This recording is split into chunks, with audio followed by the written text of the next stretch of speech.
सोनी अठरिया श्याम बिना सोनी नगरिया श्याम बिना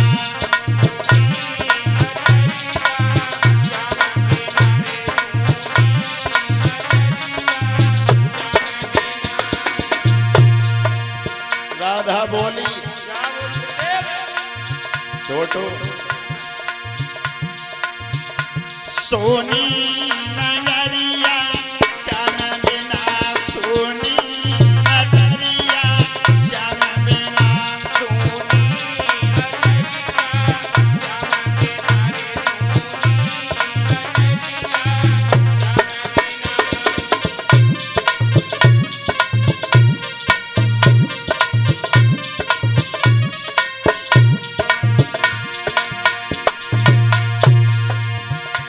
मोए छोड़ चलेंगे मथुरा को मोए छोड़ चलेंगे मथुरा को मोए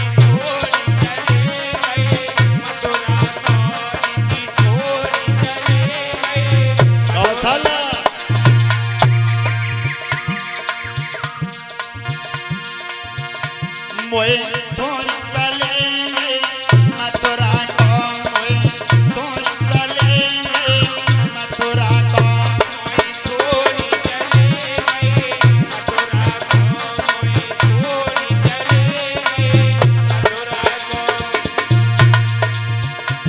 मन में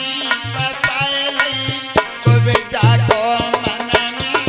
बसाए लई को बेजा को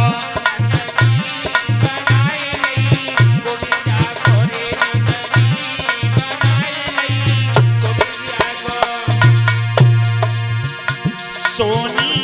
नगरिया श्याम बिना सोनी नगरिया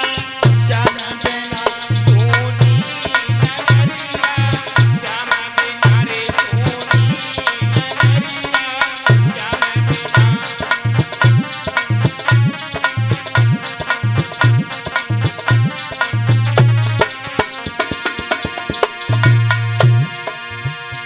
राधा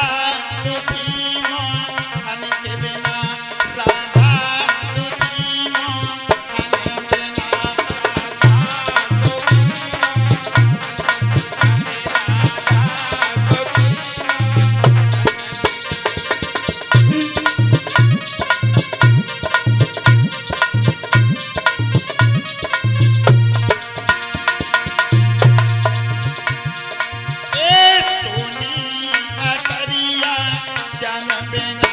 राधा दुखी का नाम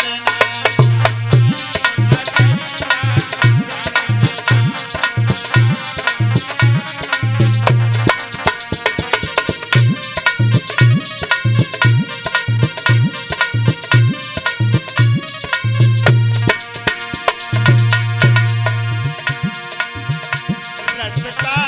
पे ढाड़ी हुई कर गयो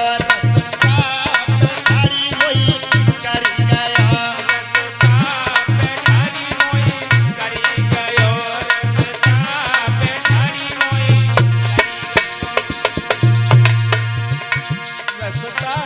पे ठाड़ी होई करी गयो रसता पे ठाड़ी होई करी गयो जी पे ठाड़ी होई करी गयो रसता पे ठाड़ी होई करी गयो परसों को बायदा करी गयो परसों